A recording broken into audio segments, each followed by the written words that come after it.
제가 올해 78입니다. 아들 민호를 먼저 보내고 그 아이가 남기고 간 진짜 손주를 집으로 받아들인 지 벌써 10년이 지났네요. 그리고 이제는 제가 갈 차례입니다. 며칠 전 동네 변호사 사무실에서 유언장을 써놓고 왔습니다.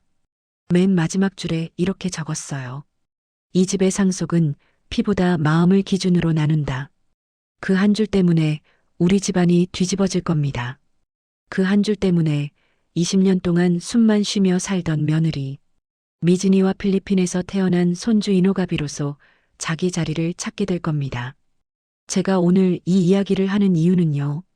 유언장만 던져놓고 도망가는 나쁜 시어머니가 되고 싶지 않아서입니다. 왜 저렇게 나눴을까? 어떻게 이런 결정을 하게 됐을까? 그 답을 제가 살아있을 때 미리 들려드리고 가려고 합니다.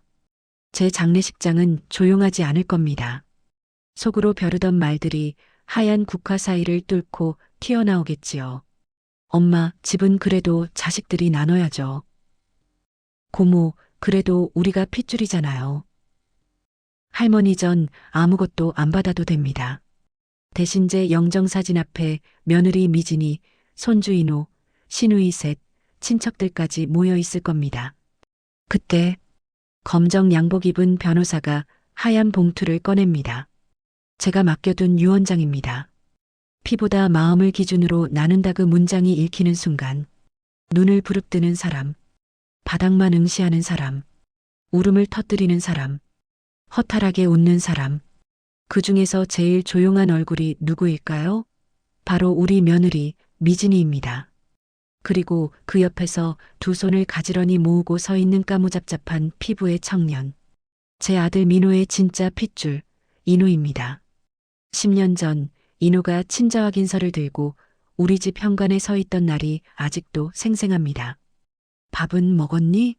미진이가 그 말 한마디를 건네던 순간 제 속에서 무너져 내리던 죄책감이 아직도 다 씻기질 않았어요. 그 후로 10년 참 많은 일이 있었습니다. 이노는 한국말이 아직 서툴렀지만 알바도 하고 야간 대학도 다니고 군대도 다녀오고 공장도 다녀보고 사무직도 해보면서 어느새 30이 다 되어버렸습니다. 할머니, 저 오늘 합격했어요. 어디? 그때 우리 아버지 일하던 계열사 있잖아요. 거기 협력업체지만 그래도 정규직이래요. 그 말을 듣는 순간 민호가 살아 돌아온 것 같았어요. 웃을 때 한쪽 입꼬리 올라가는 표정까지 어쩌면 저렇게 닮았는지요. 반면 우리 집안 어른들은 겉으로는 이노를 반갑게 맞이하는 척하면서도 속마음은 늘 복잡해 보였습니다. 그래도 애가 기특하긴 해요, 언니. 근데 뭐랄까 마음 한켠이 쓰리네. 왜? 그때 그애 말이야, 가짜라고 쫓아냈던 그애. 지금 어디서 뭐하고 사는지 혹시 우리를 원망하면서 사는 건 아닌지 자꾸만 생각이 나서 잠이 안 와. 시누이들이 모이면 꼭 한 번씩은 그날 이야기가 나왔습니다. 가짜 손자와 진짜 손주, 정관수술과 필리핀 여자, 그리고 우리가 진짜 잘못 알고 살았던 거 아니냐는 불안감. 하지만 이상하게도 누구 하나 제대로 사과하는 사람은 없었습니다. 뭐, 이제 와서 어쩌겠어. 진짜 애가 이렇게 왔는데 된 거지 뭐. 그러게. 다 지나간 일인데 긁어서 뭐해. 다들 그렇게 말을 흐렸지요. 지나간 일이라고 긁어서 뭐하냐고. 근데 말입니다. 지나간 줄 알았던 일들은 언제나 돈이 걸리는 순간 다시 현재가 되어 돌아옵니다. 제 이야기를 좀 더 이해하시려면 우리 집 사람들을 먼저 소개해야 할 것 같습니다. 저는 민호 엄마. 40년 가까이 시골집과 서울 전세방을 전전하다가 결국 남편 보험금과 제 평생 적금 그리고 민호가 벌어온 돈을 섞어서 지금 이 작은 빌라 한 채를 마련했습니다. 방 셋에 거실 하나. 베란다에서 고개를 쭉 빼면 하늘이 겨우 네모나게 보이는 그런 작은 집입니다. 아들 민호는 이미 여러분도 아시다시피 세상에 없습니다. 필리핀 파견 근무, 술, 여자, 도박 많았지만 끝까지 책임지려고 하다가 결국 사고로 떠난 아이입니다. 그 아이가 한국에서 남긴 공식 가족은 며느리 미진이 하나뿐입니다. 미진이는 올해 52. 민호가 떠난 뒤 혼자 회사 다니면서 제 옆을 지킨 아이입니다. 어머니, 저만 괜찮으면 그냥 여기서 같이 늙어요. 이렇게 말해주던 애입니다. 그리고 인호. 필리핀 여자 마리아에게서 태어난 우리 아들 민호의 진짜 아들. 한국 나이로 이제 30. 제 기준으로는 늦게 철든 민호 버전 같습니다. 말투는 아직 어딘가 어색하지만 눈빛만큼은 참 단단해요. 마지막으로 우리 집을 빙빙 도는 위성 같은 존재들. 민호의 누나들, 제 딸들입니다. 첫째 미정이, 둘째 미란이, 셋째 미애. 셋 다 시집가서 각자 집이 있지만 상속 얘기만 나오면 갑자기 우리 집이 친정집으로 바뀝니다. 엄마, 이 집은 그래도 우리 넷이서 똑같이 나눠야지. 민호 몫까지 같이 계산해야지. 우리도 딸이고 피잖아. 말은 항상 이랬어요. 민호 살아있을 때는 이 집 보수든 공과금이든 제가 다 알아서 할 때는 조용하다가 집값이 좀 오른다 싶으면 슬금슬금 계산기를 두드리던 애들입니다. 10년이라는 시간 동안 겉으로 드러나는 큰 사건은 별로 없었습니다. 인호는 알바와 공부를 병행하다가 직장을 잡았고 미진이는 승진을 한 번 더 했고 저는 무릎이 더 안 좋아져서 계단 내려갈 때마다 손잡이를 꽉 잡고 다니게 되었고요. 겉으로 보면 그냥 평범한 중년 노년 가족의 풍경입니다. 근데 집 안공기에는 항상 몇 가지 질문이 떠다녔습니다. 이 집 나중에 어떻게 나누지? 인호 몫은 어느 정도가 맞을까? 미진이는 대체 뭘 받고 싶을까? 누구도 입 밖으로 꺼내진 않았지만 다들 속으로는 계산하고 있었겠지요. 어느 날은 이런 일도 있었습니다. 주말에 애들이 다 모인 날이었어요. 시장 반찬을 잔뜩 사와서 거실에 상을 펴고 둘러앉았습니다. 인호도 퇴근하고 바로 달려와서 자리를 하나 깔았고요. 엄마, 언젠간 이 집도 정리해야 될 텐데 첫째 미정이가 슬쩍 말을 꺼냈습니다. 벌써부터 그런 소리를 하냐. 제가 대수롭지 않게 넘기려고 하자 둘째가 거들었습니다. 그냥 미리미리 얘기해 두자는 거지. 엄마도 마음 편하시라고. 우리가 엄마 모시고 산 것도 아니고 솔직히 엄마가 고생 다 했는데 그래도 자식들인데 죄다 그만큼은 나눠야 하는 거 아니냐 그 얘기지. 그 말에 셋째 미애가 숟가락을 내려놓으며 말했습니다. 근데 언니 그럼 민호는? 민호? 응. 거기도 솔직히 민호 오빠 핏줄이잖아. 한 푼도 안 준다고 할 수는 없지 않나? 그 순간 상 위에 올려져 있던 김치찌개 냄비가 갑자기 너무 뜨겁게 느껴졌습니다. 언니들, 지금 인호 앞에서 무슨 소리 하는 거야? 미진이가 조용히 말했지만 목소리가 조금 떨렸습니다. 인호는 웃으면서 손을 내저었어요. 괜찮아요, 이모들. 저 한국 와서 할머니 집에서 밥 먹은 것만 해도 감사해요. 제 이름 빼고 정리하세요. 표정은 태연한데 눈동자가 살짝 흔들리는 걸 저는 봐버렸습니다. 그날 밤 설거지를 하면서 저는 혼잣말처럼 미진이에게 물었습니다. 너는 나 죽고 나면 뭐 받고 싶냐? 어머니. 응? 어머니, 전집 필요 없어요. 저 그냥 마지막 가실 때 미진아, 고생했다.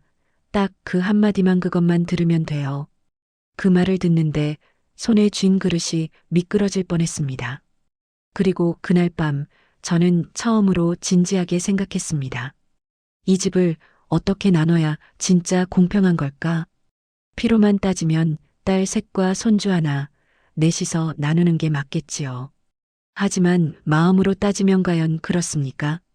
그로부터 얼마 지나지 않아 저는 병원에서 종합검진을 받았습니다.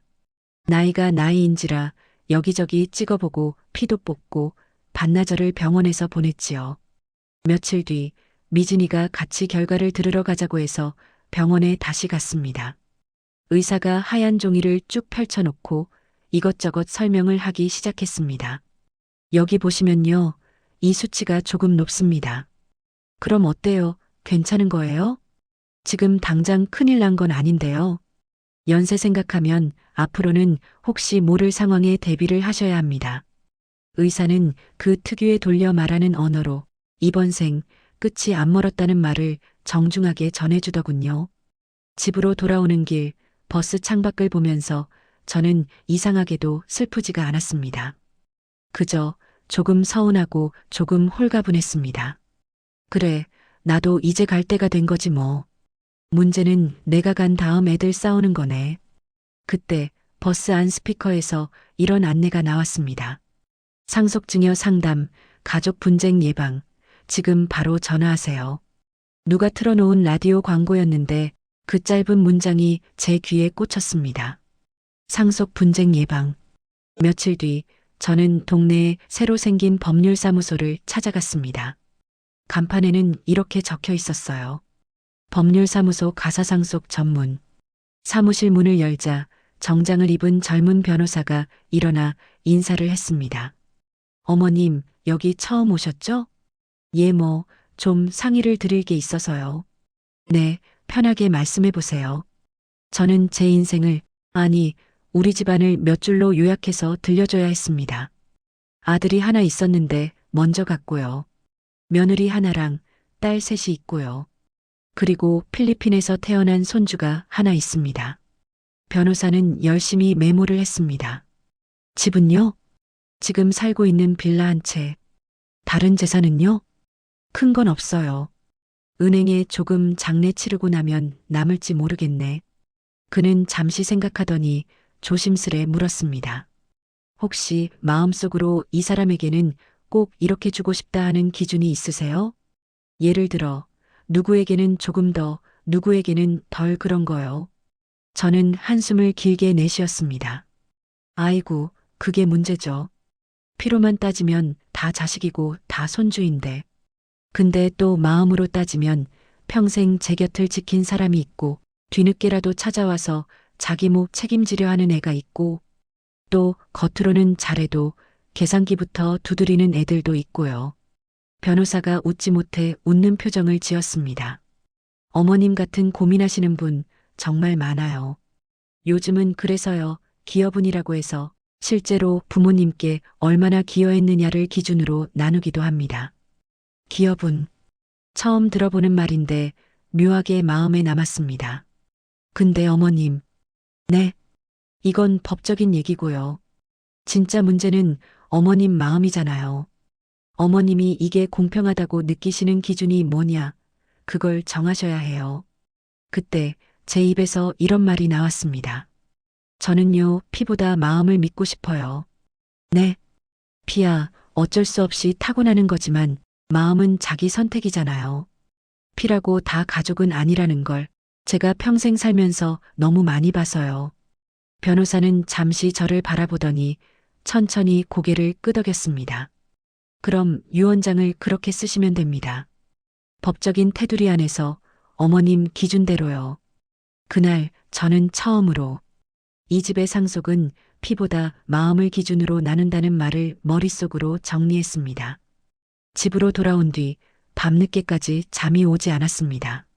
거리 가로등 빛이 커튼 사이로 스며들어 방 안에 희미한 줄무늬를 만들고 있었습니다. 피보다 마음. 그럼 누가 제일 많이 가져가야 하는 걸까? 머릿속으로 이름들이 떠올랐다 지워졌습니다.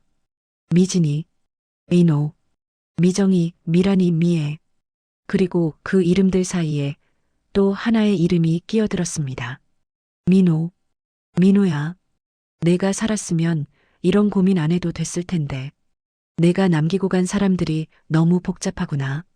미진이는 내 며느리지만 내 피는 아니야. 인호는 내 피지만 한국말도 서툰 이방인이야. 내 누나들은 내 딸들이지만 너한테는 그저 친척이었고 이 사람들 중에서 누가 진짜 내 가족이었을까? 아니, 가족이란 게 대체 뭘까? 그 질문 앞에서 제 눈에서 눈물이 흘러내렸습니다. 기업은 마음, 피, 공평함. 집에 돌아와서 며칠을 그런 단어들만 굴리며 살았습니다. 그러다 어느 날 문득 서랍을 뒤져 오래된 수첩 하나를 꺼냈습니다. 얇은 줄이 그어져 있는 예전에 가계부 쓰던 공책이었어요. 맨 앞장에 제가 볼펜으로 이렇게 적었습니다. 죄책감 장부. 스스로 적고도 픽 웃음이 나왔습니다. 에이, 내가 참 별짓을 다 한다. 그래도 한 줄 한 줄 써내려갔습니다. 민호에게 미안한 날 마이너스 10점. 미진이에게 고마운 날 플러스 15점. 인호를 의심한 날 마이너스 20점. 딸들한테 서운했던 날 마이너스 5점. 딸들이 그래도 챙겨줘서 고마웠던 날 플러스 3점. 마치 초등학생처럼 점수 놀이를 하듯 장부를 채워나갔습니다. 수십 년 인생을 그깟 숫자로 적는 게 우습기도 했지만 그걸 적으면서야 처음으로 저 자신을 조금 객관적으로 바라보게 되더군요. 아, 나는 민우한테 빚을 너무 많이 졌구나. 미진이는 이 집의 숨은 주인이었구나. 인우는 우리가 이 아이한테 너무 큰 죄를 지었구나. 며칠 밤을 그 장부만 붙잡고 보냈습니다. 그러다 어느 순간 하나의 기준이 또렷하게 떠오르더군요. 민호 몫은 민호 대신 가장 많이 짊어진 사람에게 간다. 그리고 앞으로 이 집을 지킬 사람에게도 간다. 그날 저는 다시 법률사무소를 찾아갔습니다. 어머님, 또 오셨네요. 예, 그때 말씀 듣고 좀 더 생각을 해봤어요. 변호사는 차를 한 잔 내어주고 조용히 제 얘기를 기다렸습니다. 저 이렇게 나눴으면 좋겠어요. 저는 미리 써온 메모를 꺼내 조심스럽게 읽어내려갔습니다. 지금 이 집 명의는 제 이름으로 되어 있고요. 집값은 요즘 시세로 한 4억쯤 한다고 치면. 변호사가 고개를 끄덕였습니다. 네, 그렇게 대충 기준 잡으셔도 됩니다. 첫째, 제일 먼저 생각나는 사람은 며느리 미진이에요. 아들 죽고 나서 저랑 같이 산 세월이 벌써 10년이 넘어요. 남편도 자식도 없는 몸으로 제 밥 챙겨주고 병원 데려가고 월급 받아와서 생활비도 같이 보탰었고요. 변호사는 메모지에 며느리라고 적었습니다. 둘째는 인호, 민호애지요. 얘는 늦게 들어와서 같이 산 건 짧지만 자기 힘으로 일하면서도 틈만 나면 할머니 뭐 도와드릴 거 없어요? 이러는 애예요. 굳이 말 안 해도 저랑 미진이 사이에 그 서먹한 공기까지 눈치 보는 애고요. 이 집에 들어와 산 지는 얼마 안 됐지만 앞으로 이 집을 진짜 집이라고 불러줄 사람은 결국 이 애일 것 같아요. 손자, 민호의 아들이라고 또박또박 적어내려가는 변호사의 손이 보였습니다. 딸 셋은요. 솔직히 말하면 저한테 잘못한 것도 있고 고마운 것도 있어요. 힘들 때 돈 보태준 적도 있고 또 힘들 때 연락 끊고 자기 식구만 챙긴 적도 있고요. 그래도 피는 피니까 완전히 빼고 가긴 싫고. 제가 말을 흐리자 변호사가 조심스럽게 물었습니다. 그럼 어머님, 대략적인 비율을 한번 말씀해 보실래요? 집 한 채를 기준으로 예를 들어 며느리 몇, 손자 몇, 따님들 합쳐서 몇 이런 식으로요. 잠깐 숨을 고르다가 저는 이렇게 말했습니다. 집 기준으로 하면 미진이한테 40%, 인우한테 30%, 딸 셋이 30%를 나눠 갖는 게 어떨까 싶어요. 변호사가 눈을 동그랗게 떴습니다. 어머님, 따님들이 들으면 섭섭해 하실 수도 있어요. 알아요. 그래도 괜찮으세요? 저는 잠시 창밖을 봤습니다. 사무실 유리창 너머로 노란 은행잎이 바람에 흩날리고 있었습니다. 네, 괜찮아요. 딸들, 저 없이도 다 잘 먹고 잘 살아요. 자기 집도 있고, 남편도 있고, 애들도 있고. 근데 미진은요? 평생 우리 집 살림만 하다 남편 먼저 보내고 아이도 못 낳고 친정에 기대지도 못하고 그냥 이 집이 전부인 애예요. 변호사가 고개를 끄덕였습니다. 그리고 인우는요. 이 집을 통해서 자기 아버지를 다시 만나고 있는 애예요. 이 집에서 한국말 배우고 이 집에서 아버지 옛날 사진 처음 보고 이 집에서 할머니, 이모, 고모라는 말을 처음 써본 애예요. 그 아이한테는 이 집이 그냥 돈이 아니라 뿌리거든요. 잠시 침묵이 흘렀습니다. 저는 마지막으로 덧붙였습니다. 딸들한테는 미안하지만 피라는 이유로 마음과 시간을 다 준 사람들보다 더 많이 가져가는 건 그게 더 불공평해요. 변호사가 조용히 메모를 덮고 서류 한 장을 꺼냈습니다. 그럼 유언장에 이렇게 적을게요. 정확한 비율과 이유를 써놓고 마지막에 어머님의 기준을 한 줄로 정리하겠습니다. 한 줄이요? 네. 그는 키보드를 두드리다가 제 쪽으로 화면을 돌려 보였습니다. 화면에는 이렇게 적혀 있었습니다. 이 집의 상속은 피보다 마음을 기준으로 나눈다. 그 문장을 보는 순간 가슴 한가운데 뭔가가 딱하고 자리 잡는 느낌이 들었습니다. 좋아요. 그대로 써주세요. 유언장에 도장을 찍는 일은 생각보다 간단했습니다. 서류에 도장을 꾹꾹 찍고 변호사가 준비한 봉투에 넣어 봉인했습니다. 이 봉투는요, 어머님이 지정하신 상황이 될 때까지 저희가 보관할게요. 지정한 상황이라면 어머님 사망 후 장례 절차가 어느 정도 진행되고 가족들에게 유언장을 공개해도 되겠다 싶을 때요. 그 전에 혹시 마음이 바뀌면 언제든지 오셔서 수정하실 수 있고요. 저는 잠시 생각하다가 말했습니다. 마음이 바뀌면요, 그건 제가 겁먹었다는 뜻일 거예요. 그땐 변호사님이 말려요. 그 말에 변호사가 웃음을 터뜨렸습니다. 어머님이 더 단단하신데요. 뭘 말려요? 제가요? 아닙니다. 변호사님. 저 겁 많은 사람이에요. 평생 남편 눈치, 시댁 눈치, 세상 눈치만 보고 산 사람이에요. 이 유언장이야말로 제 인생에서 처음으로 제가 제 기준으로 내리는 결정이에요. 그래서 더 무서워요. 변호사는 잠시 진지해진 얼굴로 저를 바라봤습니다. 그래서 더 존중해 드려야죠. 사무실을 나와 거리로 나오는데 가을바람이 얼굴을 스치고 지나갔습니다. 이상하게도 발걸음이 가벼웠습니다. 그래, 이제 최소한 내가 없는 뒤에 벌어질 싸움에 나는 미리 내 입장을 말해둔 거다. 집에 도착해 신발을 벗는데 현관에서 인호가 달려나왔습니다. 할머니, 어디 다녀오셨어요? 어휴, 별데 안 갔어. 시장도 좀 보고 그냥 볼일 좀 보고. 인호는 제 손에서 검정색 서류 봉투가 없는 걸 보고 고개를 갸웃했습니다.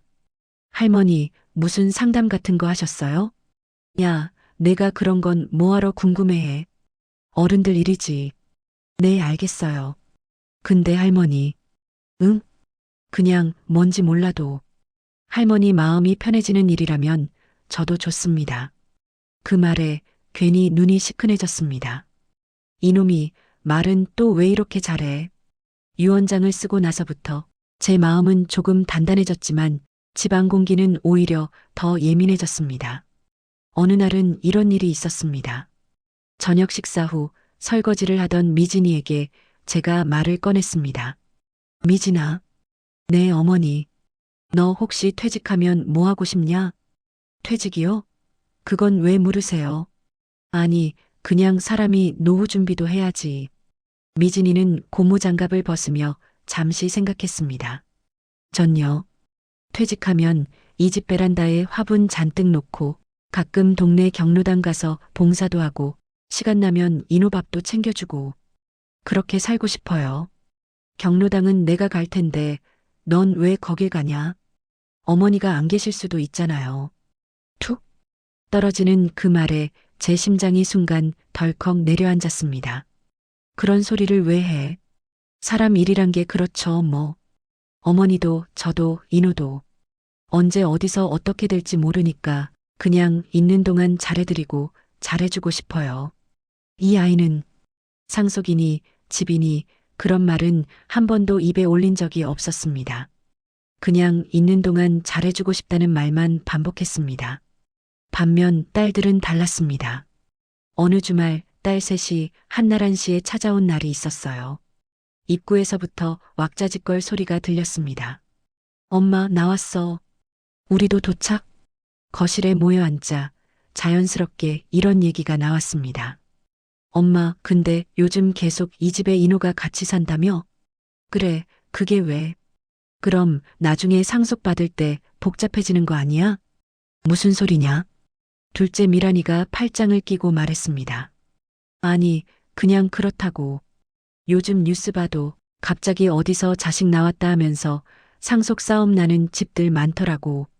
우리도 괜히 꼬이지 않게 미리미리 정리해 두자는 거지. 인호가 있는 앞이었습니다. 그 아이의 표정이 굳는 게 보였습니다. 얘야. 제가 목소리를 낮췄습니다. 그만해라, 애 앞에서. 첫째 미정이가 분위기를 수습하듯 웃었습니다. 아이, 그냥 드라마 얘기지. 뭘 그렇게 날카롭게 받아들여. 인호야, 이모들 원래 입이 좀 싸다. 신경 쓰지 마. 하지만 농담으로 던진 말들 사이로 본심이 비집고 나오는 건 시간 문제였습니다. 그래도 엄마, 이 집은 우리도 정당한 몫이 있는 거니까. 괜히 한쪽으로 너무 치우치면 저희도 섭섭할 수 있다는 얘기야. 그냥 미리 공평하게 나누자는 말 정도는 해놓자는 거지. 저는 웃음을 지으며 말했습니다. 야, 공평이 뭔지는 내가 너희보다 더 잘 알아. 내 인생이 제일 안 공평했으니까. 그렇다고 내가 또 똑같이 안 공평하게 나누겠냐? 그때 미진이가 조용히 차를 날라주며 말했습니다. 언니들, 어머니가 알아서 하실 거예요. 우리가 너무 숫자 얘기만 하면 어머니 마음만 복잡해지세요. 딸들의 눈빛이 잠깐 미진이를 향해 날카로워졌다가 이내 다시 풀어졌습니다. 알았어, 알았어. 뭐, 지금 당장 나누자는 것도 아닌데 뭘. 어머니 오래오래 사셔야지. 우린 아직 필요 없어. 그치만 그래도 나중에 형평성은 좀 생각해 주셔요. 입으로는 웃으며 그렇게 말했지만 그날 딸들이 돌아간 뒤 저는 오랫동안 방 안에서 혼자 앉아 있었습니다. 형평성? 형평성이 뭐지? 피 기준? 아니면 마음 기준? 그 후로 몇 달이 지났을까요? 어느 날 아침에 일어나려고 하는데 왼쪽 팔이 제대로 안 올라가는 겁니다. 이게 뭐야? 머리도 살짝 어지럽고 발이 바닥에 닿는 느낌이 이상했습니다. 거실로 나가려다가 문틀을 꽉 붙잡고 겨우 버텼습니다. 어머니? 부엌에서 아침을 준비하던 미진이가 다급히 달려왔습니다. 어머니, 얼굴이 왜 이렇게 창백하세요? 어지러워서 그러네. 괜찮아. 잠깐 그런 거겠지 뭐. 하지만 괜찮지 않았습니다. 미진이는 바로 119에 전화를 했고 구급대원이 와서 제 혈압과 맥을 재더니 얼굴이 굳었습니다. 병원으로 바로 모시고 가겠습니다. 구급차 안에서 천장에 붙은 흰 불빛이 길게 늘어져 보였습니다. 사이렌 소리가 멀고도 가까이 울렸습니다. 아, 이게 진짜 가는 길인가. 이상하게도 큰 공포는 느껴지지 않았습니다. 그보다는 아직 유언장 이야기를 가족에게 말 안 했다는 생각이 제일 먼저 떠올랐습니다. 아, 이놈의 상속이 뭔지. 가는 길에도 이 생각을 하네. 병원에 도착해 이것저것 검사를 받은 뒤 의사는 조심스럽게 말했습니다. 크게 위험한 상태는 아닙니다만 전조 증상으로 보입니다. 연세를 생각하면 앞으로는 언제 또 이런 일이 있을지 모르니까 생활 조심하시고 주변 가족분들하고도 미리미리 얘기해 두셔야 합니다. 미리미리 얘기. 그 말이 자꾸 귀에 남았습니다. 퇴원한 뒤 며칠은 집에서 쉬라는 말을 들었습니다. 밤이 되자 거실 불만 켜놓고 소파에 앉아 TV를 멍하니 보고 있는데 인호가 조심스레 옆에 앉았습니다. 할머니. 응. 오늘 많이 놀라셨어요? 뭐, 그렇지. 사람이 언제 어디서 어떻게 될지 모른다는 걸 새삼 알았지. 잠시 TV 소리가 둘 사이를 메웠습니다. 아무 의미 없는 예능 프로그램 웃음소리가 허공을 떠다녔습니다. 할머니. 왜? 할머니 혹시 그 상속 같은 거 미리 정리해 두셨어요? 갑자기 심장이 쿡 하고 찔렸습니다. 야, 내가 그런 건 또 왜 물어? 아니, 오늘 병원에서 의사 선생님이 그러시더라고요. 가족분들과도 미리미리 얘기해 두셔야 한다고. 근데 그 말 듣는데 저도 자꾸 마음이 걸려서요. 인호는 눈을 내리깔고 말했습니다. 전요, 할머니가 뭘 어떻게 정하시든 절대 불평 안 할 거예요. 정말이에요.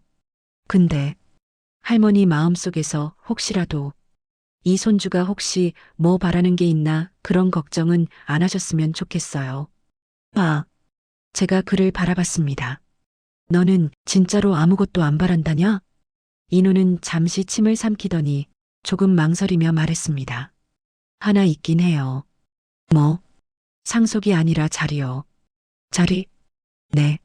제가 나중에 가족 사진 찍을 때 할머니 옆에 서 있을 수 있는지, 제 이름이 가족 단톡방에 끝까지 남아 있을 수 있는지, 제 명의로 된 집이 아니라 우리 집이라고 부를 수 있는 곳이 어디라도 하나 있는지만, 그거 하나는 조금 바래요. 그 말을 듣는 순간 저는 아무 말도 할 수가 없었습니다. 네가 왜 그런 걸 바래야 되냐? 눈물이 왈칵 쏟아질 뻔해서 저는 고개를 푹 숙였습니다. 인호는 머리를 극적이며 얘기를 덧붙였습니다. 그리고요, 할머니 숨기지 마세요. 뭘? 상속이든 유언장이든 이미 정해두신 거 있으면 나중에 우리가 싸우는 것보다 지금 욕먹는 게 낫잖아요. 그 말이 전곡을 찔렀습니다. 그날 밤 저는 잠이 오지 않아 새벽까지 뒤척였습니다. 결국 새벽 5시 부엌에 나가 전기주전자를 올리고 혼자 앉아 있었습니다. 지금 말할까? 아니면 끝까지 비밀로 둘까? 이상하게도 딸들한테 욕먹을 생각보다 미진이와 인호를 실망시킬까봐 더 두려웠습니다. 어머니, 결국 또 눈치 보셨네요? 할머니, 결국 피 기준으로 바꾸셨어요? 그런 말 듣고 싶지 않았습니다. 평생을 남편과 시댁, 세상 눈치 보며 살았는데 마지막 결정까지 눈치 보고 싶지는 않았습니다. 식탁 위에는 아직 치우지 못한 외식집 전단지가 한 장 놓여 있었습니다. 장례식장 할인이라는 글자가 눈에 띄었습니다. 그래, 어차피 언젠가는 갈 거고 그날 이후에는 내가 직접 말해줄 수 없는데 차라리 살아있을 때 한 번은 내 입으로 말하자. 그렇게 마음을 먹는 순간 이상하게도 속이 편해졌습니다. 그래, 나는 내 편을 정했다. 피보다 마음 편. 결심을 한 다음 날 저는 딸들에게 단체 문자를 보냈습니다. 이번 주 일요일 다들 집에 와라. 엄마가 할 말 있다. 단체방이 잠깐 조용하더니 이모티콘과 함께 답장이 올라왔습니다. 미정 왜 무슨 일 있어? 미란 엄마 아프신 거 아니죠? 미애 뭐야? 나 또 잔소리 듣는 자리야? 키읔키읔. 그 밑으로 인호가 눈치 보며 한 줄을 달았습니다. 인호 저도 같이 있어도 될까요, 할머니? 저는 간단히 답장을 보냈습니다. 다 같이 와라. 빠지지 말고. 일요일 오후 집안은 오랜만에 북적였습니다. 딸들 셋, 사위 둘, 손주들, 그리고 인호, 미진이까지. 거실에 상을 2개나 붙여야 할 정도로 사람들이 모였습니다.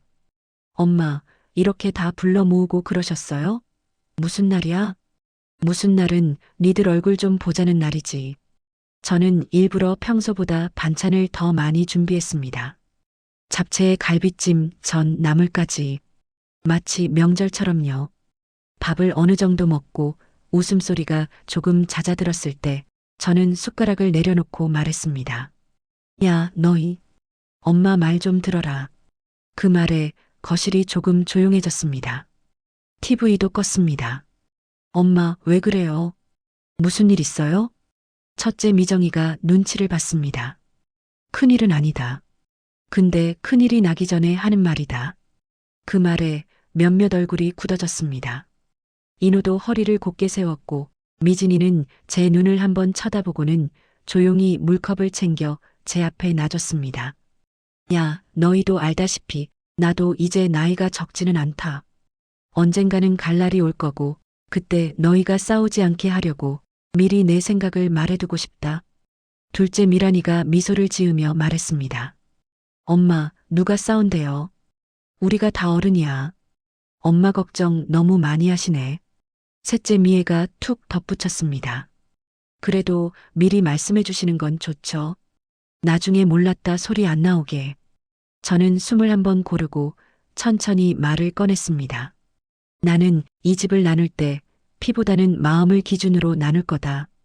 딸들 얼굴이 동시에 굳어졌습니다.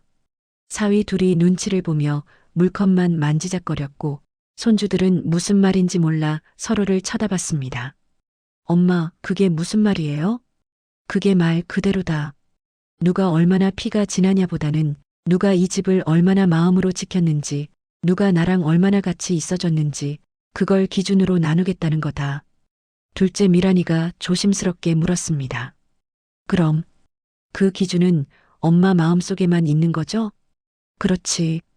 내 인생은 내가 제일 잘 아니까. 니들이 보기에는 저 사람도 많이 했는데 싶어도 내가 느끼기에는 다른 사람일 수도 있는 거고.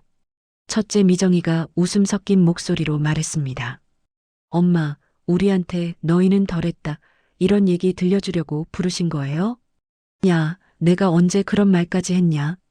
다만 니들이 피라는 이유만으로 똑같이 가져갈 거라고 생각하지는 말라는 얘기다.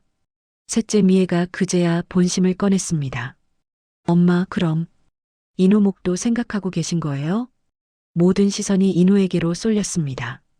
까무잡잡한 피부, 조금 긴장한 표정. 인호는 잠깐 머뭇거리더니 고개를 숙였습니다. 이모들, 전 정말 아무것도 안 받아도 돼요. 저 그거 진심이에요. 저는 그 말을 바로 끊었습니다. 야, 너는 가만 있어. 이건 어른들 얘기야. 그리고 딸들을 천천히 둘러봤습니다. 인호는 우리 집에 뒤늦게 들어온 피다. 근데 뒤늦게 들어온 피라고 해서 아예 없는 취급을 할 수는 없는 거다. 민호 핏줄이라는 건 사실이고 내 손자라는 것도 사실이다. 첫째가 입술을 깨물었습니다. 그건 저희도 인정해요. 근데 엄마, 그래도 저희도 딸이고 엄마한테 피잖아요. 그래, 너희도 피다. 그래서 너희 목도 있을 거다. 근데 피니까 많이 가져간다는 소리는 하지 마라. 나는 그 소리만큼은 듣고 싶지 않다. 잠깐 정적이 흘렀습니다. 그때 미진이가 조용히 입을 열었습니다. 어머니, 혹시 정확히 어떻게 나누실지는 말씀해 주실 수는 없어요? 저는 고개를 가볍게 저었습니다. 그건 내가 종이에 써놨다. 너희가 나중에 보게 될 거다. 오늘은 그저 방향만 얘기하러 모은 거다. 피보다 마음. 그 네 글자는 미리 알아두라는 얘기다. 누군가 깊은 한숨을 쉬었습니다. 누구였는지는 굳이 확인하지 않았습니다. 그날 가족회의가 끝나고 집안은 며칠 동안 조용했습니다. 딸들도 더 이상 상속 얘기를 꺼내지 않았고 인호와 미진이는 평소처럼 출근하고 퇴근하고 밥 먹고 설거지하고 일상이 이어지는 것 같았습니다. 하지만 공기 속에는 분명히 달라진 기류가 있었습니다. 어느 날 밤 미진이가 방으로 들어와 조심스럽게 말했습니다. 어머니, 왜? 진짜 그렇게 하셔도 괜찮으시겠어요? 뭘? 딸들 서운해할 텐데요. 저 때문에, 인호 때문에. 어머니랑 사이 틀어지면 전 그게 제일 싫어요. 저는 미진이의 손을 잡았습니다. 굳은 살이 베인 손, 살짝 거칠지만 늘 따뜻했던 손이었습니다. 야, 며느리. 너는 평생을 남 눈치 보고 살았을지 몰라도 나는 이제 마지막만큼은 내 눈치 보고 살 거다. 어머니, 니들 서운해하는 건 그 애들이 풀어야 할 문제지 네 잘못이 아니다. 인호 들어온 것도 너나 그의 잘못이 아니다. 내 아들 민호 잘못이자 내가 제대로 못 가르친 내 잘못이지. 미진이 눈가에 눈물이 맺혔습니다. 그래도 저한테 이렇게까지 많이 주시면. 저는 살짝 웃었습니다. 돈이 많으니까 주는 줄 아냐? 나는 내가 산 세월을 너한테 인정해 주는 거다. 내가 날 사람 취급해 준 세월, 내가 내 말을 끝까지 들어준 세월, 내가 너한테 막말했던 날들까지 다 합쳐서 주는 거다. 그 말에 미진이가 울음을 터뜨렸습니다. 어머니, 저 진짜 아무것도 안 받아도 되는데. 싫다. 너는 받는 입장이 아니라 받을 자격이 있는 거다. 그날 밤 저는 이상하게도 깊은 잠에 빠져들었습니다. 무릎 통증도 허리 삐걱거림도 한동안 잊고 잔 것 같았습니다. 며칠 뒤 아침 햇살이 얇은 커튼을 통해 방 안으로 스며들던 날이었습니다. 눈을 떴는데 몸이 전처럼 무겁지 않았습니다. 숨을 들이마시는데 가슴이 편안했습니다. 어라, 오늘은 좀 괜찮네. 나는 천천히 일어나 앉으려다가 문득 이상한 걸 느꼈습니다. 몸이 움직이지 않았습니다. 어머니, 일어나셨어요? 문이 살짝 열리면서 미진이가 고개를 내밀었습니다. 어머니, 어머님, 그녀가 다급히 다가왔습니다. 내 어깨를 붙잡고 흔들었습니다. 어머니, 멀리서 인호 목소리가 들려오는 것 같았습니다. 이모, 119 불러요. 빨리요. 발소리, 울음, 전화 거는 소리, 누군가 오열하는 소리, 그리고 갑자기 모든 소리가 한꺼번에 멀어졌습니다. 마치 물속으로 천천히 가라앉는 것처럼요. 아, 오나보다. 이제 진짜 갈 때가 됐구나. 이상하게도 두렵지는 않았습니다. 단지 하나 마음에 남는 것이 있었습니다. 제발 내가 남긴 그 한 줄이 애들을 더 망가뜨리지 말고 조금이라도 어른으로 만들어줬으면 좋겠다. 빛이 번져오고 모든 게 하얗게 흐려졌습니다. 장면이 바뀝니다. 이제부터는 제가 아니라 남은 사람들의 시선으로 이야기를 들려드려야겠네요. 하지만 저는 여전히 저 위 어딘가에서 내려다보고 있다고 생각해 주십시오. 제 장례식장에는 생각보다 많은 사람이 왔습니다. 오래된 이웃들, 시장 반찬가게 아주머니, 경비실 아저씨, 병원 간호사, 그리고 제가 몰래 도와줬던 동네 학생 부모까지. 할머니가 저희 아들 학원비 몇 달 대신 내주셨어요. 예전에 저희 집 사정 어려울 때 쌀 한 포대 들고 오셨었어요. 딸들은 그 얘기들을 들으며 멍한 표정으로 서 있었습니다. 엄마가 그런 걸 우리한테는 한마디도 안 했네. 엄마는 원래 좋은 일은 말 안 하고 서운한 일만 말하셨잖아. 관 옆에 놓인 영정사진 속에서 저는 조용히 웃고 있었습니다. 민호 장례식 때보다 조금 더 늙었지만 눈빛만큼은 훨씬 단단해 보였습니다. 미진이는 상주처럼 검은 옷을 입고 조문객들을 맞았습니다. 와주셔서 감사합니다. 어머님이 많이 좋아하셨던 며느님이시죠? 예. 저희 엄마보다 저를 더 많이 챙겨주신 분이었어요. 인호는 검은 양복에 흰 와이셔츠를 입고 한쪽 구석에서 조용히 절을 받았습니다. 저 할머니 손자 인호입니다. 아, 민호 씨 아들? 네, 그렇습니다. 사람들은 조심스럽게 그의 손을 잡고 위로를 건넸습니다. 할머니가 늘 자랑하셨어요. 필리핀에서 온 손주, 얼마나 착하고 성실한지. 네, 할머니가 제게 한국을 알려주셨어요. 그 와중에 딸 셋은 각자 다른 표정을 하고 있었습니다. 첫째 미정이는 계산기를 붙잡고 있었고, 둘째 미란이는 연신 눈물을 닦으며 주변 눈치를 보고 있었고, 셋째 미애는 입술을 꾹 깨문 채 제 사진만 바라보고 있었습니다. 장례식 이틀째 저녁 조문객이 한풀 꺾이고 가족들만 남았을 때였습니다. 검은 양복을 입은 한 남자가 조심스럽게 장례식장 안으로 들어왔습니다. 혹시 고 김님의 유족분 되십니까? 첫째가 눈치를 보며 대답했습니다. 네, 저희가 딸입니다. 근데 그는 고개를 숙여 인사를 한 뒤 자신을 소개했습니다. 저는 법률사무소의 변호사입니다. 생전에 어머님께서 저희 사무실에 유언장을 맡겨두셨습니다. 순간 공기가 얼어붙었습니다. 유언장? 둘째가 먼저 되물었습니다. 네. 어머님께서 장례 절차 중 가족분들이 다 모이셨을 때 이 봉투를 열어보라 하셨습니다. 그가 품에서 하얀 봉투 하나를 꺼냈습니다. 봉투 앞에는 제 이름과 도장, 그리고 붉은 실 인장이 찍혀 있었습니다. 미진이는 손에 들고 있던 물컵을 꽉 쥐었습니다. 인호는 작게 숨을 들이켰습니다.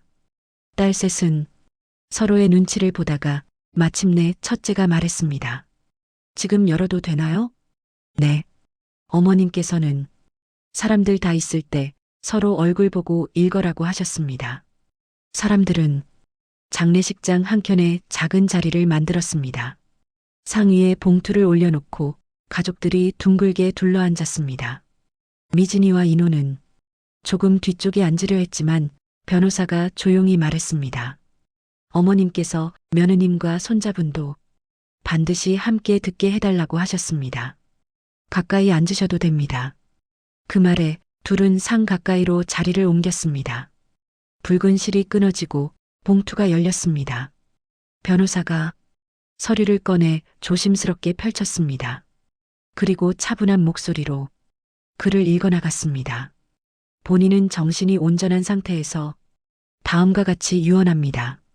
딸 셋의 얼굴이 굳어갔습니다. 사위들은 조심스럽게 숨을 죽였습니다. 미진이는 양손을 가지런히 모으고 눈을 감았다 뜨기를 반복했습니다.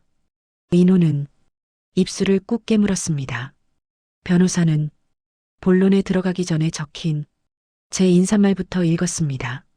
얘들아, 이 글을 읽을 때쯤이면 나는 너희 곁에 없겠구나. 울고 불고 하지 말고 그냥 그럴 줄 알았다 하고 웃으면서 들어라. 평생 눈치만 보다가 살았는데 마지막 한 번만큼은 내 기준대로 결정해보고 싶었다. 그 문장에 몇몇이 헛웃음을 터뜨렸습니다.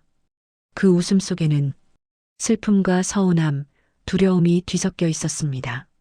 변호사는 다음 문단을 읽었습니다. 이 집의 상속은 피보다 마음을 기준으로 나눈다. 피는 하늘이 정해준 거지만 마음은 각자 선택한 것이다.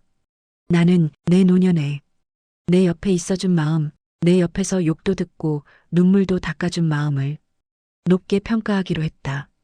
첫째가 작게 숨을 내쉬었습니다. 역시 그 말을 그대로 적으셨네. 첫째, 며느리 박미진에게 이 집의 지분 중 40%를 남긴다. 그 숫자가 들리는 순간 모두의 눈이 동그래졌습니다. 이유, 이 집을 가장 오래 지켜준 사람이라서, 내 밥상을 제일 많이 차려준 사람이라서, 내가 가장 많이 내뱉은 막말을 가장 많이 버텨준 사람이어서 그 문장에 미진이가 입을 틀어막았습니다. 눈물이 볼을 타고 흘러내렸습니다. 둘째가 입을 떡 벌렸다가 이내 입술을 꼭 깨물었습니다. 둘째, 손자 김인호에게 이 집의 지분 중 30%를 남긴다. 인호의 어깨가 움찔했습니다. 이유, 늦게 들어온 피지만 가장 빨리 어른이 된 사람이라서 자기 출신을 핑계로 삼지 않고 가장 많은 미안합니다와 가장 많은 감사합니다를 입에 달고 산 사람이어서 앞으로 이 집을 우리 집이라고 불러줄 사람이라 믿어서. 인호의 눈가가 붉어졌습니다. 손등이 떨리는 게 보였습니다. 그리고 모두가 숨을 죽였습니다. 이제 남은 건 딸들 몫이었습니다. 변호사는 조금 더 조심스러운 톤으로 읽었습니다. 셋째, 딸 김미정, 김미란, 김미에게 이 집의 지분 중 30%를 셋이서 고르게 나눠 갖게 한다. 첫째의 얼굴이 일그러졌습니다. 이유, 너희도 내 피니까. 하지만 피라는 이유만으로 마음보다 더 크게 가져가진 않기를 바라서. 너희가 서운해할 걸 알지만 그래도 이렇게 해야 내가 조금 덜 억울할 것 같다. 첫째가 벌떡 일어났습니다. 엄마가 우리가 억울하다고요? 변호사는 읽던 부분을 잠시 멈추고 딸을 바라봤습니다. 아직 다 안 읽었습니다. 조금만 더. 딸들아, 너희도 나한테 잘한 거 많다. 힘들 때 돈도 보태주고 가끔 김치도 담아주고 손주들 데리고 와서 웃음도 준 거 다 기억난다. 하지만 진짜 힘들 때, 병원 갈 때, 밤새 응급실 의자에서 잠을 설칠 때 내 옆에 앉아있던 사람은 대부분 미진이와 인호였다. 이건 너희를 탓하려는 게 아니라 그냥 사실을 적는 거다. 딸 셋의 얼굴이 점점 붉어졌습니다. 사위들도 고개를 숙였습니다. 변호사는 유언장의 마지막 부분을 펼쳤습니다. 마지막으로 이 집의 실제 관리와 유지 보수, 그리고 제 재산을 챙길 권한은 며느리 미진이와 손자 인호에게 맡긴다. 이유, 이 집의 주인은 서류가 아니라 밤냄새와 발자국으로 결정된다고 믿기 때문이다. 그 한 줄이 읽히는 순간 방 안의 공기가 완전히 달라졌습니다. 아니, 그럼. 첫째가 목소리를 높였습니다. 결국 이 집은 미진 씨랑 인호가 실질적으로 주인이란 소리예요? 변호사는 담담하게 답했습니다. 법적으로는 지분 비율대로 상속됩니다. 다만 어머님께서 실제 관리와 결정권은 며느님과 손자분께 맡기겠다는 의사를 명확히 하신 겁니다. 둘째 미란이가 참았던 말을 터뜨렸습니다. 그럼 우리는 뭐예요? 엄마 피도 안 섞인 며느리랑 살다가 갑자기 나타난 손주보다 우리가 덜 중요하다는 거예요? 셋째 미애가 참지 못하고 맞받아쳤습니다. 언니, 그렇게 말하지 마. 미진 언니가 얼마나 고생했는데. 야, 너까지 왜 그래? 엄마 옆에 누가 있었는지 너도 알잖아. 첫째가 벌떡 일어나며 소리쳤습니다. 그래. 우리도 애 키우고 생활비 벌고 나름대로 살기 바빠서 계속 찾아오진 못했지만 그래도 엄마 피잖아. 근데 우리가 왜 30이고 미진 씨가 40이야? 인호가 30이야? 이게 말이 돼? 그 순간 조용히 듣고만 있던 미진이가 자리에서 일어났습니다. 언니들, 목소리는 떨렸지만 눈빛은 또렷했습니다. 저희가 안 받으면 되죠. 그 한마디에 모두의 시선이 쏠렸습니다. 미진아, 무슨 소리야? 둘째가 눈살을 찌푸렸습니다. 어머니 유언장대로 안 해도 돼요. 언니들이 원하시는 대로 법대로 5등분 하셔도 되고 전 그냥 어머니랑 살던 이 집 계속 살면서 관리만 할게요. 제 이름으로 되는 건 없어도 돼요. 인호가 놀라서 말했습니다. 이모, 그러지 마세요. 첫째가 비웃듯 말했습니다. 그래, 우린 그게 더 공평하다고 생각해. 법대로 하면 남편 몫까지 다 포함해서 우리 넷이 똑같이 나눠 갖는 거야. 그게 맞지 않냐? 그때 변호사가 조용히 끼어들었습니다. 죄송하지만 그건 불가능합니다. 왜요? 이 유언장은 법적 효력이 있습니다. 어머님께서 명확한 의사와 비율을 기록해 두셨기 때문에 단순히 우리가 다시 나누겠다고 해서 무효로 돌릴 수는 없습니다. 첫째가 얼굴이 붉어져서 말했습니다. 그럼 우리는 그냥 이대로 받을 수밖에 없다는 거예요? 변호사는 짧게 고개를 끄덕였습니다. 네. 다만 여러분께 한 가지 조언을 드리자면 그는 잠시 말을 고르고 유언장의 한 부분을 다시 짚었습니다. 나는 딸들이 이 유언장을 보고 서운해하더라도 최소한 엄마 인생이 그랬구나 정도는 이해해 주길 바란다. 어머님께서는 여러분이 이해까지는 못하더라도 최소한 그럴 수 있었겠다 정도는 인정해 주시길 바라신 것 같습니다. 방 안의 공기가 무겁게 가라앉았습니다. 누구 하나 선뜻 입을 열지 못했습니다. 그때 조용히 고개를 숙이고 있던 인호가 입을 열었습니다. 저 말 좀 해도 될까요? 모두의 시선이 그에게로 모였습니다. 장례식장 한가운데 향 냄새와 국화향이 뒤섞인 공기 속에서 인호가 조용히 입을 열었습니다. 저 말 좀 해도 될까요? 목소리는 낮았지만 공기를 쓸고 지나가는 힘이 있었습니다. 첫째, 둘째, 셋째 모두 그를 바라봤습니다. 미진이는 걱정스러운 눈으로 인호를 쳐다봤고 사위들은 어색한 표정으로 눈을 피했습니다. 변호사는 서류를 덮고 조용히 그의 말을 기다렸습니다. 이모들, 제가 여기 처음 왔을 때 기억하세요? 둘째가 어색하게 웃었습니다. 그럼 기억하지. 현관 앞에서 갑자기 서류 봉투 내밀던 그날. 가슴이 덜컥했지. 인호는 고개를 끄덕였습니다. 그때 저는 사실 아무것도 몰랐어요. 그냥 엄마가 너 아버지는 나쁜 사람 아니었다고 말해준 것만 믿고 왔어요. 근데 여기 와보니까 너무 많은 사연이 있었더라고요. 그는 잠시 말을 멈추고 영정사진을 바라봤습니다. 할머니는 저한테 이 집 이야기를 많이 해주셨어요. 그의 목소리가 조금 떨렸습니다. 여기가 말이야, 내 애비가 처음 월급 타와서 벽지새로 발라준 집이다. 여기 구석에 민호가 어릴 때 쓰던 책상 놓였었지. 저 베란다에서 비 오는 날이면 네 아버지가 나한테 엄마 고생하셨어요 했었다. 저한테 이 집은 그냥 집이 아니라 아버지를 다시 만나게 해준 곳이었어요.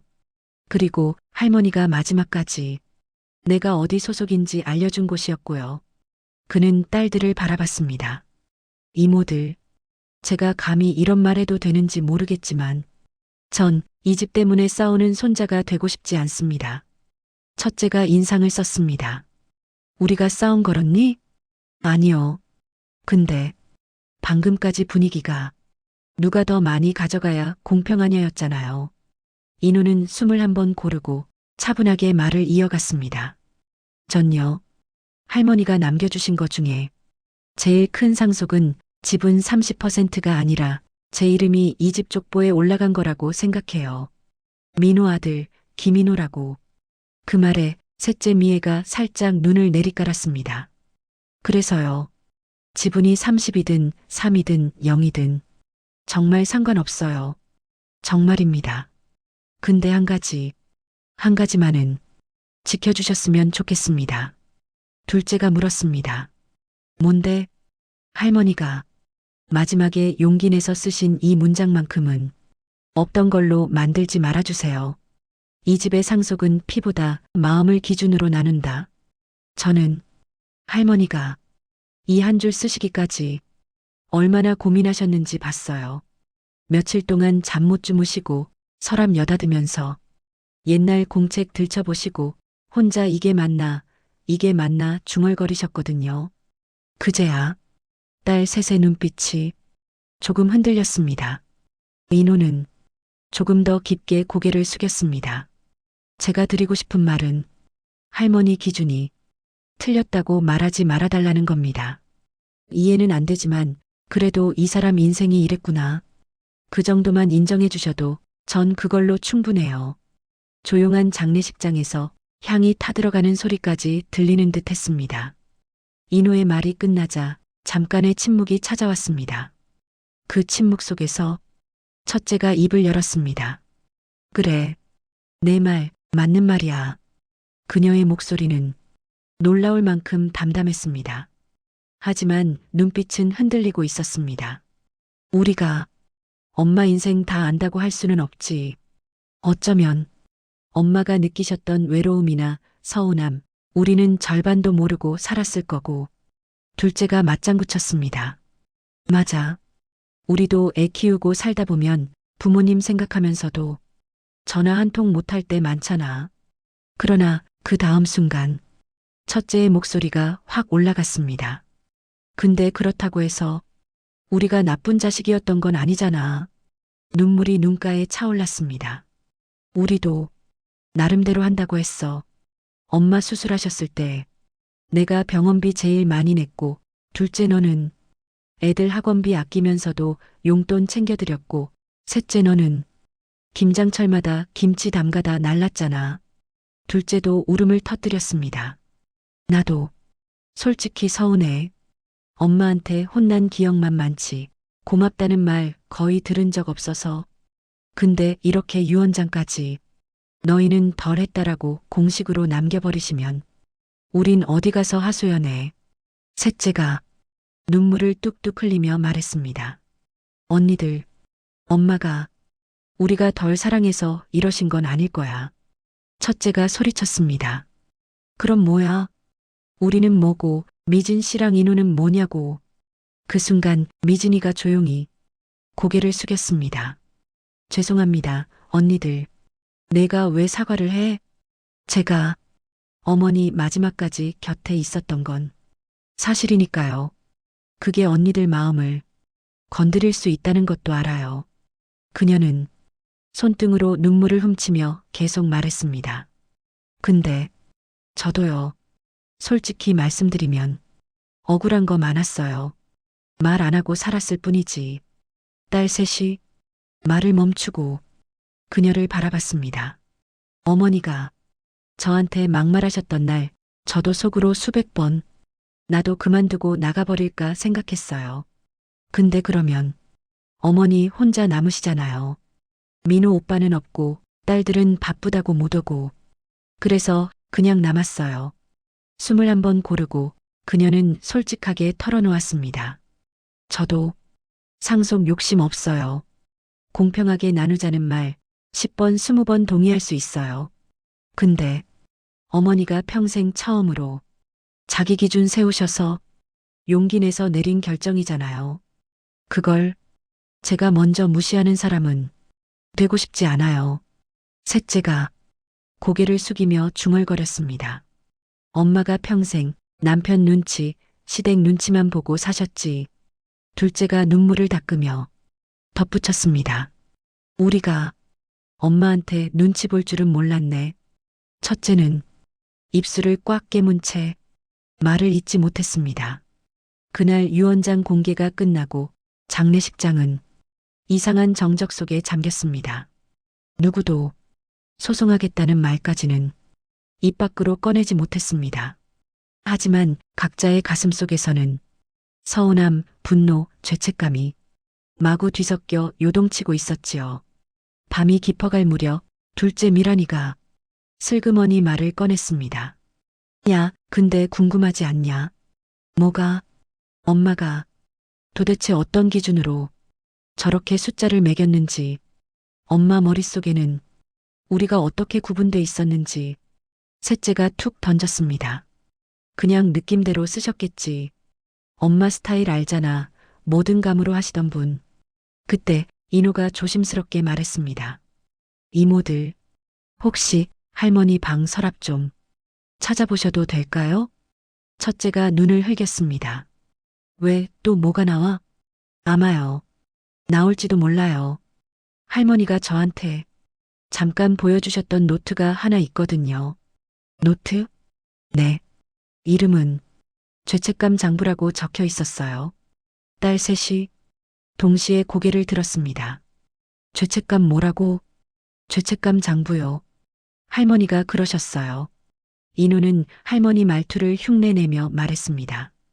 은행 통장은 돈 기록하는 거고 이건 내가 누구한테 빚졌는지 누구한테 고마운지 기록하는 장부다. 첫째가 자리에서 벌떡 일어났습니다. 야, 당장 찾아보자. 장례식장 2층에 있는 작은 방. 평소 제가 머물던 그 방에는 옷장과 서랍장이 나란히 놓여 있었습니다. 딸 셋과 미진이, 인호까지 모두 들어와 서랍을 뒤지기 시작했습니다. 장례식장 직원이 도와드릴까요? 묻다가 이상한 분위기를 감지하고 조용히 나갔습니다. 첫째가 두 번째 서랍을 열다 말고 외쳤습니다. 여기 있다. 검은색 컨 노트 한 권. 표지에는 볼펜으로 삐뚤빼뚤하게 이렇게 쓰여 있었습니다. 죄책감 장부. 셋 모두 숨을 들이켰습니다. 진짜 있었네. 그들은 노트를 상 위에 올려놓고 둘러앉았습니다. 인호와 미진이는 조금 뒤에서 조용히 지켜봤습니다. 첫 장을 넘기자 굵은 글씨로 또 한 줄이 적혀 있었습니다. 이 장부는 누구 탓하려고 쓰는 게 아니라 내가 누구한테 빚졌는지 기억하려고 쓰는 거다. 그리고 그 아래에 이름이 나열되어 있었습니다. 민호 마이너스 100, 미진 플러스 80, 미정 플러스 20, 마이너스 15, 미란 플러스 15, 마이너스 10, 미애 플러스 10, 마이너스 12노, 플러스 40, 첫째가 소리쳤습니다. 이게 뭐야, 점수야 뭐야? 둘째가 읽어 내려갔습니다. 민호에게 말로 다 표현 못할 만큼 미안해서 그냥 마이너스 100으로 적어둔다. 이건 평생 못 갚을 빚이다. 셋째가 눈시울이 붉어졌습니다. 미진에게 플러스 80. 내 막말을 제일 많이 들었는데 가장 오래 곁에 있어준 사람. 남편 대신 아들 대신 내가 기댄 사람. 미진이가 입을 틀어막았습니다. 어머니가 이런 걸. 첫째가 다음 줄을 읽었습니다. 미정, 젊었을 때 엄마 욕 많이 했다고 마이너스 10. 그래도 어려울 때 돈 보태주고 애들 데리고 와서 웃음 준 거 플러스 20. 그리고 가끔 엄마 사랑해라고 문자 보내준 거 플러스 5. 합계 플러스 15.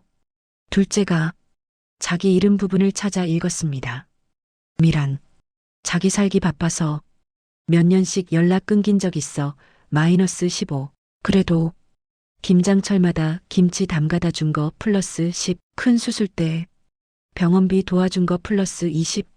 합계 플러스 15. 셋째가 떨리는 손으로 자기 부분을 짚었습니다. 미애. 엄마 힘들 때 듣기 싫은 소리 제일 많이 했다. 마이너스 20. 그래도 제사 때마다 엄마 앉아 계세요 하고 상 치우는 거 도와준 거 플러스 15. 가끔 엄마 나 괜찮지? 하고 어린애처럼 울던 모습이 내 마음을 쿡 찔러서 플러스 5. 합계 0점. 그래도 내 딸이다. 셋 모두 웃다가 울다가 했습니다. 엄마, 진짜 이런 식으로 점수를 매겼네. 이건 뭐야, 플러스 마이너스라니. 마지막으로 인호 부분을 읽었습니다. 인호.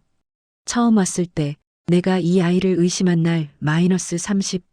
근데 이 아이가 하루에 몇 번씩 감사합니다라고 말하는 걸 보고 그때마다 플러스 5씩 더해준다. 내 남은 날 동안 이 아이가 옆에 있어주면 언젠가는 플러스로 바뀌겠지. 그 아래 볼펜으로 급하게 고친 듯한 글씨가 추가로 적혀 있었습니다. 수정, 인호, 마이너스 30에서 플러스 40으로 바꾼다. 이유, 내 마지막 병원 날 밤새 내 손 잡고 있어준 손. 할머니, 무서우세요? 라고 물어봐 주니 이 아이가 내 죄책감을 조금 덜어줬다. 이 글을 읽는 순간 인호는 고개를 푹 숙였습니다. 어깨가 흔들렸습니다. 할머니, 노트에는 더 많은 메모가 이어지고 있었습니다. 딸들아, 혹시 이 노트 보게 되면 엄마가 우리를 평가했네라고 생각하지 말고 엄마가 자기 죄책감 정리했네라고 생각해라. 첫째가 노트를 잡은 손에 힘이 들어갔습니다. 나는 너희 셋 다 미안하다. 가난한 집에서 태어나게 한 것도 미안하고 늘 비교한 것도 미안하고 너희가 힘들 때 나부터 챙겨라라고 말한 적 없는 것도 미안하다. 둘째의 눈에서 눈물이 떨어졌습니다. 근데 마지막 한 번만큼은 내 기준을 쓰고 싶었다. 평생을 남의 기준으로 살았으니까 딱 한 번만 내가 느낀 대로, 내가 경험한 대로 그렇게 정리하고 싶었다. 첫째가 노트를 꽉 쥐며 말했습니다. 엄마가 이렇게까지 생각하고 계셨네. 둘째가 콧물을 훌쩍이며 웃었습니다. 야, 우리 마이너스 점 많을 줄 알았는데 생각보다 플러스가 있는데? 셋째도 웃음을 터뜨렸습니다. 그러게, 나 0점인 건 좀 억울하다. 나도 플러스 좀 더 줬어야지. 그 웃음 속에는 눈물이 섞여 있었습니다. 미진이의 이름 아래에는 이런 문장이 하나 더 적혀 있었습니다. 미진아, 내가 이 노트를 보는 날이 올지 모르겠지만 혹시라도 보게 되면 제발 죄책감 갖지 마라. 내가 내 인생에서 제일 큰 플러스다. 그래서 마지막에 조금이라도 보태주고 싶다. 이 집이 시어머니 집이 아니라 우리 집이 되길 바란다. 미진이는 그 문장을 보자마자 자리에서 고개를 숙이고 두 손으로 얼굴을 가렸습니다. 어머니, 인호가 손을 뻗어 조용히 그녀의 어깨를 감쌌습니다. 노트를 다 읽고 난 뒤 방 안은 한참 동안 조용했습니다. 첫째가 깊은 한숨을 내쉬더니 말했습니다. 그래, 유 원장은 그대로 가자. 둘째와 셋째가 놀란 눈으로 그녀를 바라봤습니다. 언니, 진짜 그렇게 해도 돼? 응. 첫째는 노트를 살짝 쓰다듬으며 말했습니다. 엄마가 이렇게까지 써놓고 간 걸 우리가 뭐라고 바꾸냐? 우리가 엄마 인생 다시 쓰긴 늦었어. 둘째가 고개를 끄덕였습니다. 그래, 우리가 생각하기엔 조금 서운할 수 있어도 엄마 입장에서는 이게 제일 공평했던 거겠지. 셋째가 살짝 웃으며 덧붙였습니다. 그리고 솔직히 말하면 우리 셋이 30 나눠 가져도 적은 돈 아니야. 다들 자기 집도 있고 애들도 다 컸고 이 정도면 엄마가 마지막까지 우리 책임져 준 거다 생각하면 되지 뭐. 첫째가 미진과 인우를 향해 돌아섰습니다. 미진 씨, 네 언니, 엄마 대신 고맙다고 말할게. 우리 대신 옆에서 끝까지 있어줘서. 미진은 눈물을 훔치며 고개를 저었습니다. 제가 고마웠죠. 어머니 덕분에 저도 집이 있었고 가족이 있었으니까요. 둘째가 인우를 바라보며 말했습니다. 인우야, 내 이모, 내목 30, 우리가 공식적으로 인정해 줄게. 대신 한 가지 조건 있다. 인우가 긴장했습니다. 이 집 될 수 있으면 빨리 안 팔았으면 좋겠다. 우리가 마음 먹고 찾아올 수 있는 엄마 집이 조금이라도 오래 남아 있었으면 좋겠어. 셋째가 장난스럽게 덧붙였습니다. 그래, 나도 가끔 와서 라면이라도 끓여 먹게. 엄마 욕도 좀 하고. 그 말에 모두 웃음을 터뜨렸습니다. 눈물 섞인 웃음이었지만 분명 조금은 가벼워진 웃음이었습니다. 장례가 끝나고 며칠 뒤 집으로 돌아온 미진과 인호, 딸 셋은 마지막으로 집 정리를 하러 모였습니다. 거실 벽에는 원래 가족 사진 한 장이 걸려 있었습니다. 아버지, 어머니, 그리고 어린 시절의 딸 셋과 민호. 그 사진 아래에는 아무것도 없었습니다. 이 사진 위치를 좀 바꾸자. 셋째가 말했습니다. 어디로? 여기 위로 올리고. 그녀는 의자를 밟고 올라가 가족 사진을 조금 위로 올려 걸었습니다. 그리고 그 밑에 둘째가 액자 하나를 꺼냈습니다. 그 안에는 민호 혼자 찍은 사진이 아니라 민호와 인호가 합성된 듯한 이상한 사진이 들어 있었습니다. 이게 뭐야? 재작년에 사진관에서 아버지 젊은 사진이랑 인호 사진 합성해 준 거 있잖아. 그거 인화해 놓은 거야. 인호가 놀란 눈으로 물었습니다. 언제 하셨어요? 엄마가 생전에 몰래 맡겼더라. 우리 민호가 이렇게 늙었으면 좋았을 텐데. 하시면서 딸들은 그 사진을 가족 사진 아래에 걸었습니다. 위에는 과거의 가족, 아버지와 어머니, 딸 셋, 어린 민호. 아래에는 지금의 가족, 민호와 인호의 얼굴이 겹친 사진. 그 옆 작은 액자 하나가 더 걸렸습니다. 그 안에는 이 문장이 적혀 있었습니다. 이 집의 상속은 피보다 마음을 기준으로 나눈다. 김. 첫째가 중얼거렸습니다. 엄마, 보고 있어? 우리가 내 한 줄 가지고 이만큼 울고 웃었다. 시간이 조금 더 흐른 뒤 제사상을 처음 차리는 날이 왔습니다. 상 위에는 제가 좋아하던 나물 반찬, 간장게장, 그리고 시장 떡집에서 사온 인절미가 올라갔습니다. 촛불이 타오르고 향 연기가 천천히 올라갔습니다. 미진이와 인호, 그리고 딸 셋은 차례로 절을 올렸습니다. 엄마, 우린 결국 내가 써준 대로 가기로 했어. 근데 말이야, 앞으로 살아가는 건 우리 몫이니까 너무 걱정하지 말고 편하게 자. 둘째가 살짝 웃으며 덧붙였습니다.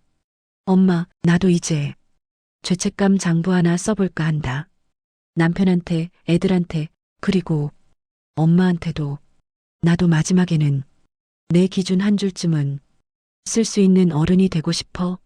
셋째가 조용히 말했습니다.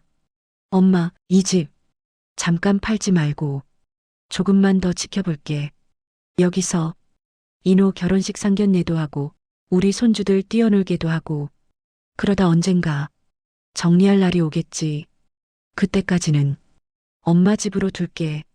그리고 마지막으로 인호가 제사상 앞에 섰습니다.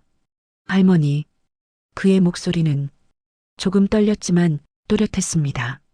전 이제 이 집을 욕심으로 지키지 않을 겁니다. 그냥 감사함으로 지키겠습니다.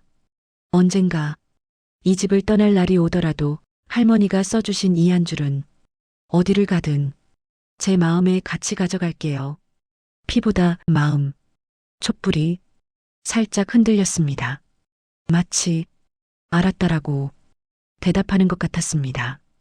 이야기를 여기까지 들으신 여러분께 제가 이 집의 한때 주인이었던 사람으로서 마지막으로 묻고 싶습니다. 당신 집의 상속 기준은 아직도 피뿐인가요? 아니면 함께 울어준 마음도 한 번쯤은 생각해 보셨나요? 가족이 돈 때문에 갈라지는 이야기는 우리 주변에 넘쳐납니다. 하지만 단 한 줄의 용기가 그 싸움을 조금 다른 방향으로 돌려놓을 수도 있습니다. 제 손주 인호가 제 옆을 지켜줬듯이, 제 며느리 미진이가 제 말을 끝까지 들어줬듯이 누군가의 마음은 피보다 더 진한 끈이 될 수 있습니다. 오늘 이 사연이 누군가에게는 먼 집 이야기로 들리겠지만 또 누군가에게는 지금 당장 필요한 작은 힌트가 되길 바랍니다. 사람이 남기는 건 비밀이 아니라 마주할 용기와 지켜줄 사람입니다. 여러분 댓글로 말씀해 주세요. 당신이라면 어떤 기준으로 나누시겠습니까? 피를 기준으로 하시겠습니까? 마음을 기준으로 하시겠습니까?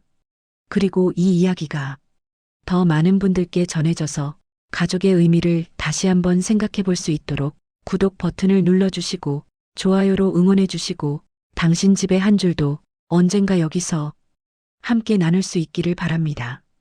감사합니다.